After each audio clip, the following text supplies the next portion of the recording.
Welcome back to the channel, dear friends.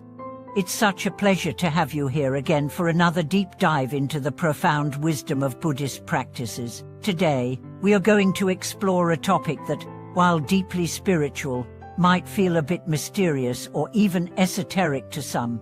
How can chanting, a practice we often associate with prayer or devotion, actually help us reach a state of pre-knowledge of passing away? And what does this concept mean within the context of Buddhist teachings and meditation? At first glance, the idea of knowing when you will pass away might sound mystical or otherworldly, but in Buddhist philosophy, there is a deep connection between the mind, consciousness, and the process of death. And chant, whether it's a mantra, a sutra, or the name of a Buddha, can serve as a key to unlocking a higher state of awareness, one that transcends the fear of death and opens the door to spiritual liberation. So, let's take this journey together and uncover how this practice can not only guide us in understanding death, but also transform how we live, think, and relate to the world around us. First, let's start with the basics. In Buddhism, chanting is not just a form of worship, it is a form of practice that directly engages the mind and spirit. When we chant, we focus our attention on the sound, rhythm, and vibration of the words. This isn't a superficial act of repeating words out of habit. It is an act of concentration, of harmonizing the body and mind with the energy of the chant itself. The more we engage with the chant, the deeper our connection to the teachings and the wisdom they represent.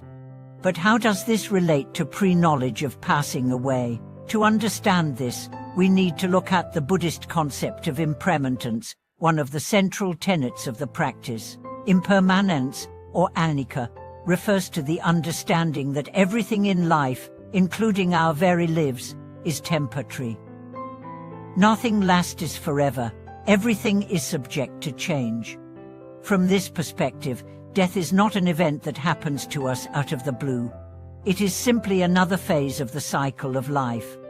Now, let's take a moment to think about how often we truly contemplate death. It's not something we like to talk about, let alone think about. But in Buddhist practice, death is viewed not as an end, but as a transition, a natural part of existence.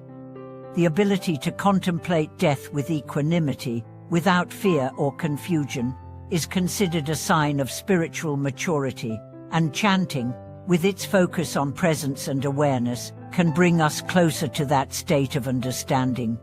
You might wonder, how exactly does chanting help us reach this higher state of awareness, where we are no longer afraid of death, and perhaps even aware of the moment when our passing will come? The key lies in the connection between our awareness and the nature of our mind. When we chant, we tune into a frequency of wisdom, mindfulness, and compassion. These vibrations carry a resonance that transcends the ordinary thoughts and distractions of our daily lives. By practicing mindfulness through chanting, we quiet the noise in our minds and create a space of stillness where insights naturally rise.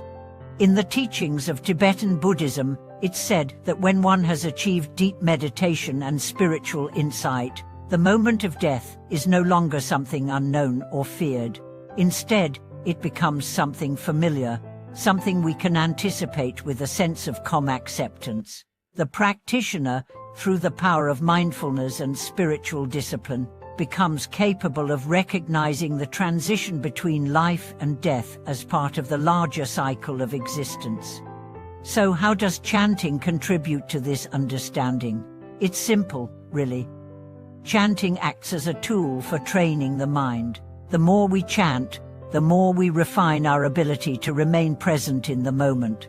And through this presence, we begin to connect to deeper layers of consciousness that are often hidden beneath the surface of everyday life. These layers include a greater awareness of impermanence, an understanding that all things, including our own lives, are transient. A great example of this teaching is found in the practice of Enian Fo, the Chinese Buddhist tradition of chanting the name of the Buddha, Amitabha.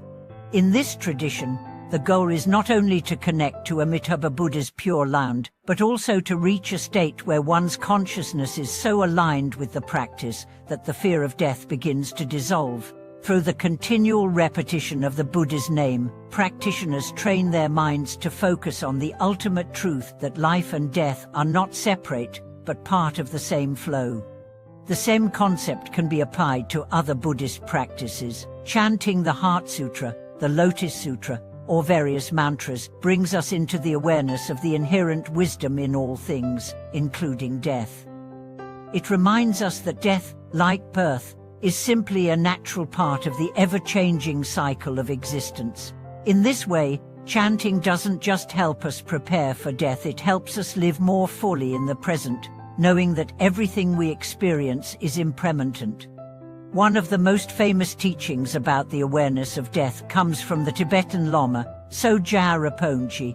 In his work, The Tibetan Book of Living and Dying, he explains that by preparing for death, by contemplating it deeply and integrating it into our lives, we are not morbid or obsessed with dying.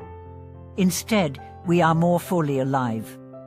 We stop clinging to things that don't matter and start focusing on what truly counts: our relationships, our actions, our compassion, and our mindfulness. And now, let's dive into the more practical aspects of chanting and how it can lead to this higher understanding.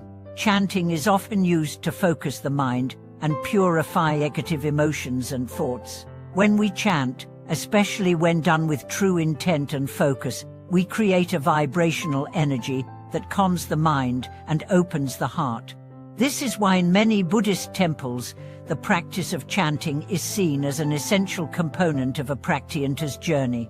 It's through the discipline of chanting that we begin to establish a deeper connection to the present moment and to the ultimate nature of reality. In addition to the practical benefits, chanting also has spiritual significance. In Buddhism, there is a belief that by invoking the names of Buddhas or Bodhisattvas, we connect with their enlightened qualities. This connection purifies our minds and leads us closer to the realization of our own inherent Buddha nature. In this way, chanting not only prepares us for death by helping us to cultivate a peaceful and calm mind, but it also brings us closer to enlightenment, the ultimate realization of the truth of impermanence. For example, when you chant the name of Amitabha Buddha, you are not just repeating words. You are invoking a connection to the Buddha's wisdom, compassion, and the realization of the nature of life and death. You are cultivating the qualities of mindfulness and acceptance, which can prepare you to face your own passing with grace and understanding. Through consistent practice, chanting helps us gradually detach from the ego's fear of death and aligns us with a deeper spiritual truth. The fear of death fades, replaced by the awareness that death is simply a transition. It's no longer something to avoid or fear, but something to approach with respect and understanding. And in that respect, we gain peace that transcends the ordinary mind and connects us with the eternal. So, how does chanting lead to the pre-knowledge of passing away? It leads us to a state where we are no longer afraid of death, where we understand that our true nature is beyond the physical body. When we meditate, chant, and live with mindfulness, we come closer to realizing that death is not the end, but part of the natural flow of existence. Thank you so much for watching today's video. I hope this exploration into chanting and its relationship with death has sparked some reflection for you. If you have any thoughts, experiences, or questions about chanting or any other aspect of your spiritual practice, I'd love to hear them in the comments below. Let's continue this conversation as we walk this path together. If you found this video insightful, don't forget to like, subscribe, and share it with someone who might benefit from it. Together, we can cultivate greater mindfulness and a deeper understanding of the nature of life and death. Thank you again for watching this video. I'll see you in the next one.